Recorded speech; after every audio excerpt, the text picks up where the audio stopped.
Ice from Space, starring Edmund Ryan. This is it, gentlemen, the Arrow B-76, photographed from our takeoff compound 2 days ago. Our radar followed her for 76,200 miles into outer space. Then our instruments were no longer able to keep track of her. According to our monocalculator, everything within the ship was behaving perfectly. That's the last you saw of her? That's the last, sir. Sergeant, the lights, please. For 48 hours, there hasn't been a trace of the AR-76. Perhaps, Congressman, your investigating committee should look into the problem of who repealed the law of whatever goes up must come down. I don't consider this a laughing matter, Major. There are millions of dollars of taxpayers' money involved here. The point is past where we can laugh at such matters. Congressman, I think both the Major and myself understand your position.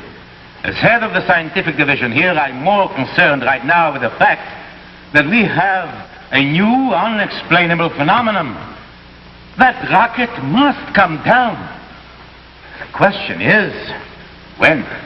You see, Congressman, our instruments indicate that if the rocket maintained its original path of ascent, it must come down within 50 miles of this post. But when? Well, I suppose there's nothing to wait for now except the reports to come in. It'll be interesting to discover when that rocket does come down what happened to our little passengers. What about these mice? Well, according to the boys at the rocket ramp, these particular mice they call the Flying Mice Brothers. Mice brothers. It's just a joke the men have among themselves. Joke, eh? These mice went up 3 weeks ago in the old AR-75, 50,000 miles, Congressman. I've learned a great deal of useful information from their reactions. A year ago, we were able to send them out 500 miles, then 2,000. Now that we're probing outer space, there's quite a lot of tension among all of us. And these little jokes, such as the Mice Brothers, help to relieve this tension. How much would you reckon the AR-76 cost, Major? Well, I'm sorry, sir, but I couldn't rightfully say. As you know, the 76 was designed as the first rocket to carry a man, though it hasn't done so yet. If you're going to be close-mouthed about it, I can always appeal to Washington. Well, my orders confined me to the launching of the rocket, nothing more. I simply followed my instructions. Your father would have known how much was involved. Your father would have made it his business to know everything about the project.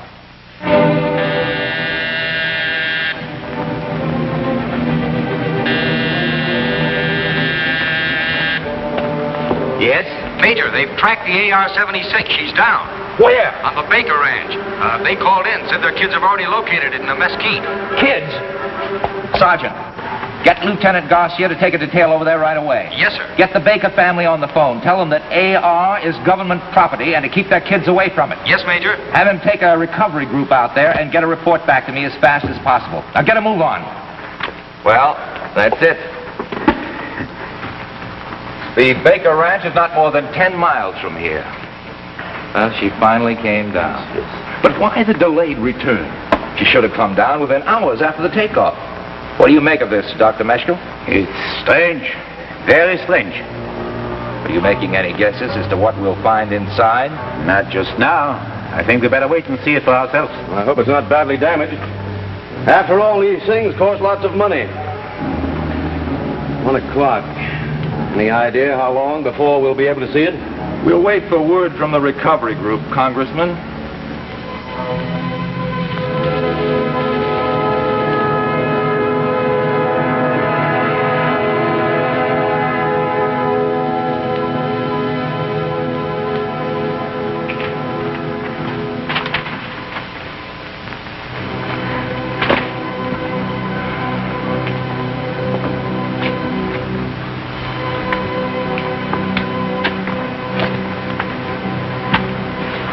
How much longer, Major? I have no idea. Sergeant? Yes, sir? Any word from that recovery group? Not a word, Major. I want to be notified immediately when they're sighted. Immediately. Is that clear? Yes, sir. It's been over 2 hours since Dr. Meshkoff left with the lieutenant. Any idea what might be detaining them? Could it be anything serious? Might be anything. Anything from a broken axle on the tow truck to a broken head. How should I know? I'm sorry, Congressman. I didn't mean to jump on you. The heat, the pressure, and my bad manners. Perfectly all right, perfectly all right. Thanks. One gets used to that sort of thing on the investigating committee. But please try to understand my position. I believe I do understand it, sir. The enormous amount of funds being requested by your superiors for these so-called top-secret projects is beginning to raise questions. You military people are secretive about everything except the amounts of money you require.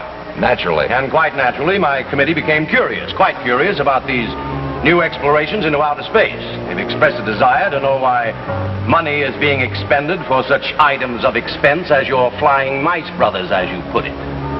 I'm sure your father wouldn't have countenanced this. Will you please stop telling me how my father would have done things? He was a great man, Major.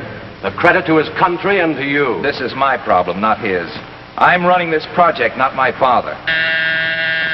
Yes? Our retrieving group reported back, sir. They've taken the rocket over to the barn on the Baker Ranch. Why did they do that? Order a jeep for me. If you're going to the ranch, I'd like to go with you and see the rocket or what's left of it. As you well know, this project is top secret. I'll have to ask you to remain here until we make our preliminary examination. Now, see here, Dozier. I represent the Congress of the United States, and I'll brook no interference from the military. I'm sorry, sir, but I'll have to refuse you. And don't tell me what my father would have done in my position.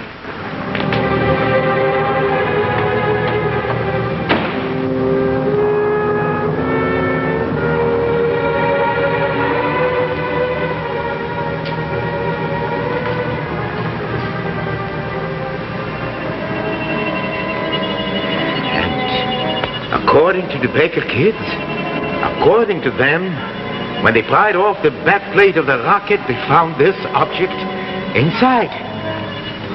And the mice? Dead, sir. Frozen stiff.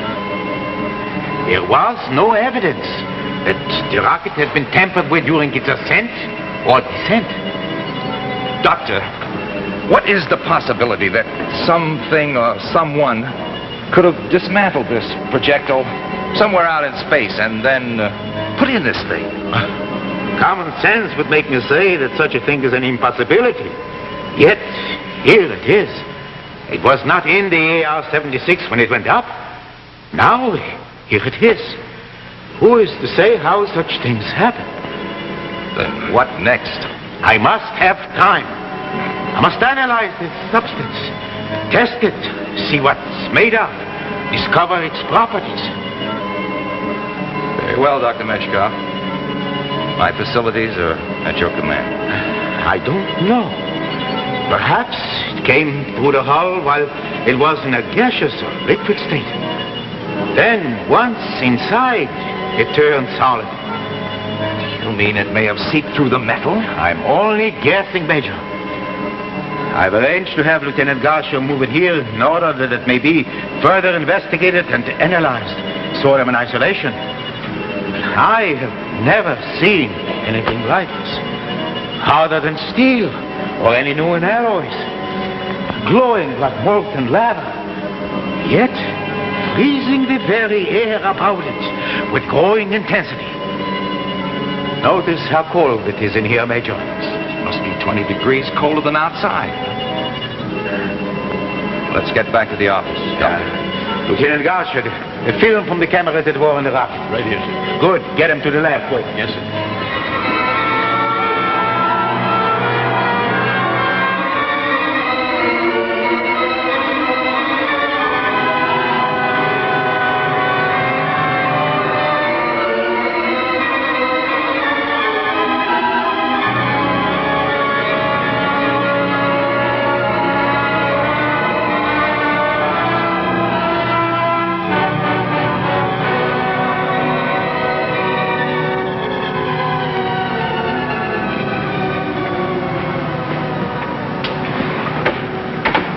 Well, what have you found out?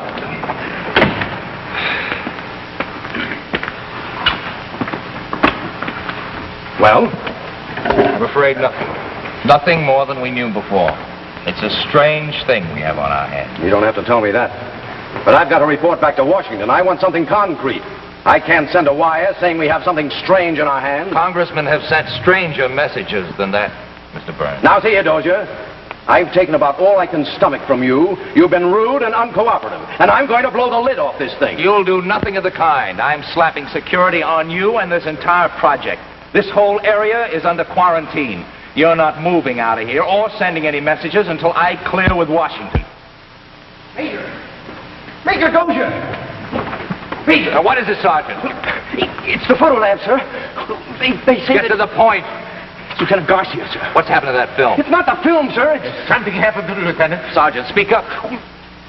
He keeled over, sir. All of a sudden. He's dead, sir. He's frozen to death.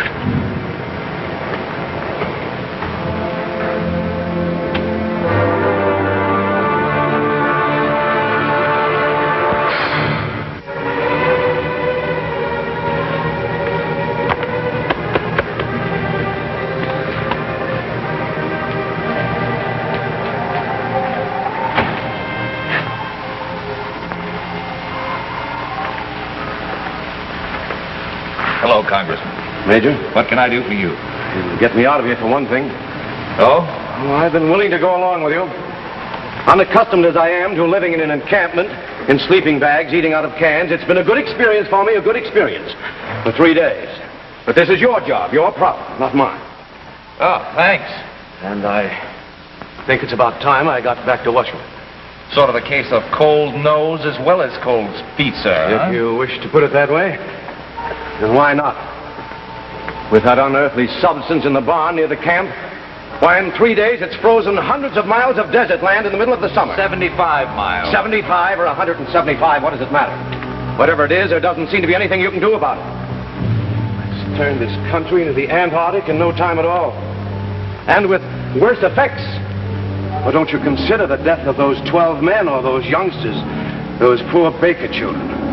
Don't you consider this a serious matter? Now, look here, Congressman, let's get one thing straight. All personnel are quarantined on this base.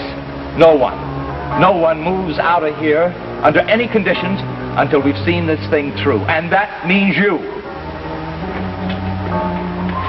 Major, Yes, Wilson? they're making another food drop for us, sir. Well, that shows that they still have confidence in us. I'm afraid you don't have much confidence in me, Mr. Burns. Can't help thinking how your father would have handled this situation. Now, look here. As a military man, I am supposed to extend you my respect. But you've got to stop needling me. I am perfectly aware what a fine soldier my father was. However, I have my own career to make, and it will not be as Colonel Dozier's son. My career and my reputation I will make on my own or not at all. Of course. I didn't mean to imply that you couldn't handle this problem. Then leave me alone and let me do it my own way. I have my orders, and I intend to carry them out. May I ask, just what are your orders? To hold until we do away with it. Or it does away with us. Dozier! Yes? Dozier! What's wrong, Doctor? The barn. You must come to the barn quickly. The blue ice is becoming critically active.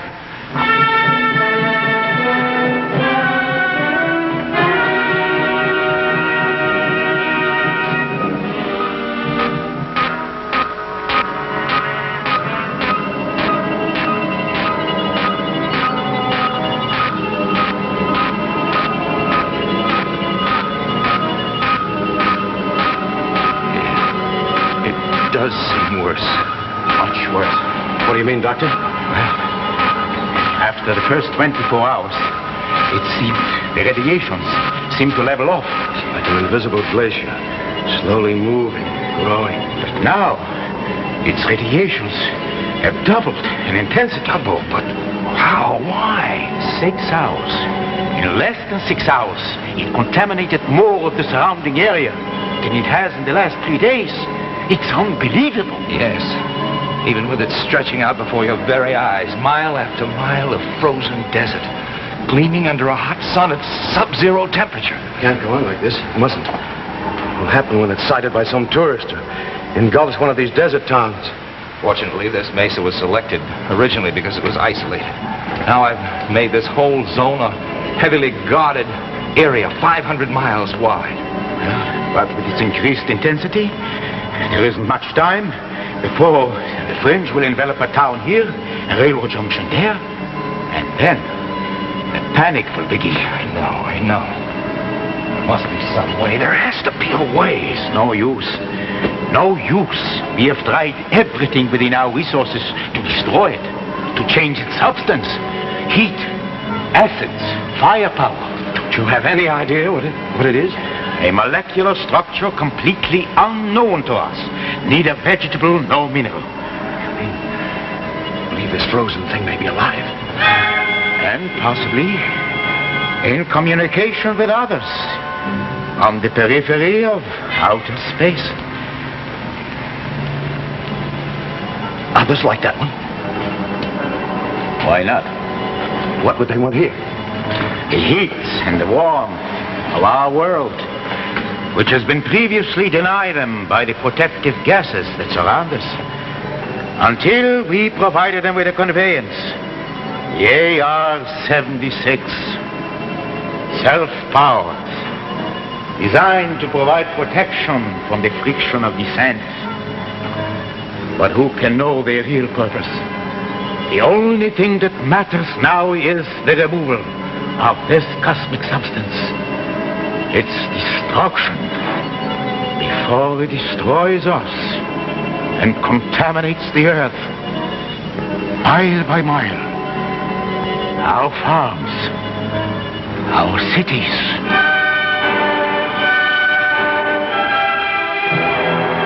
Where do we go from here? I need a little more time to think. If only we had more money for large-scale experiments. Possibly we could solve this thing. Washington tells me our appropriation won't allow it. I'll see that you get your appropriation the moment I set foot in Washington. The government must do more to encourage scientific research. Thought of that months ago. I'm afraid it's a little late now, Congressman. There's got to be a way out. There's got to be.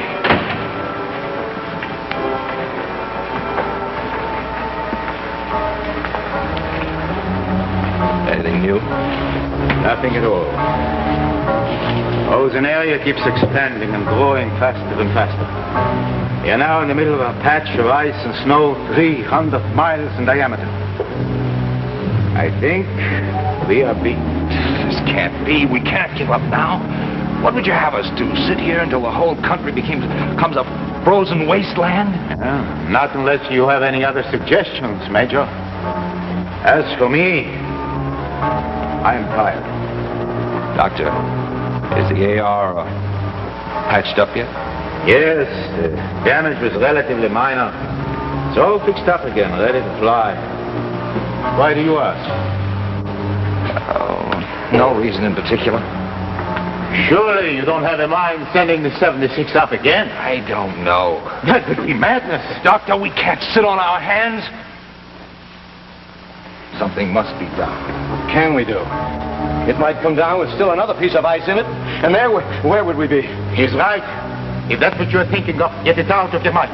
Gentlemen, if you'll excuse me, I've got some work to do. I'm going to my quarters. Good night, Mr. Burns.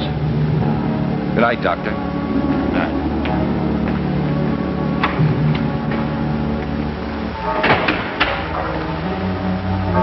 If I may be permitted, Congressman, you have been riding the Major awfully hard.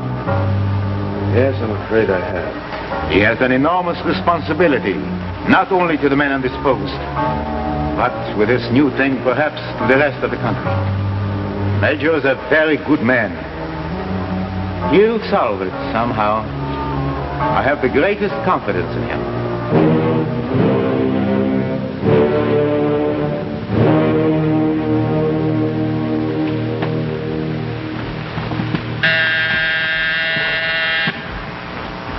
Yes? Still no sign of Major Dozier, sir. He's not in his quarters nor on the post anywhere. Thank you. I don't understand it. It's been over 4 hours. Where could he be? I hope nothing has happened to him. Sergeant Wilson, Yes, sir? have you tried to make a see if the Major's there? No, sir. I haven't tried there yet, but I will now. Good. Call me right back. Yes, sir. Thank you. I don't know where I'm going going to find out. Wilson! Sergeant Wilson! Yes, sir? What was that? I don't know, sir. It sounded like the AR-76. AR-76, but that's impossible. It's not impossible, Congressman. Sergeant, get over to the major's quarters on the double. See if his executive officer knows anything about his whereabouts. Yes, sir. Get me through to the baker. Lieutenant Hallisey here. This is Meshko. What's going on out there? Sounds crazy, sir, but the AR-76 just took off. Wait. Let's get out to the baker ranch.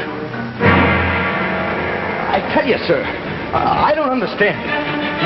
The corporal tells me that the major came in here and gave instructions to load the ice into the AR-76. The corporal just followed out orders. Got 3 men and they loaded it in. Then the major gave orders to clear the field. Walked over to the 76 by himself. One of the men said he thought that he saw him climb in, and well, the next thing we knew, it took off. Tell me that fool took off in that rocket. It hasn't been fully tested. I'm afraid, Congressman, that fool did just that. We found this in his quarters, sir.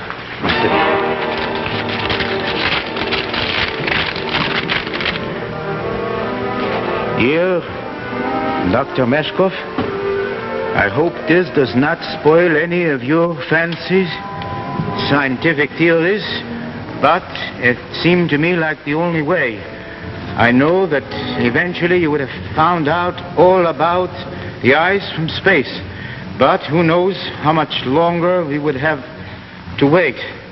The only way to make sure seemed to be to go along with it and blow up the whole thing in outer space. Had I sent up the rocket alone, it might have come down again with the same cold carbon. Goodbye and Godspeed. That's all there is. That's his last will and testament. I guess that makes 2 Dozers our country has to be thankful for. Yes, Congressman. 2 Dozers.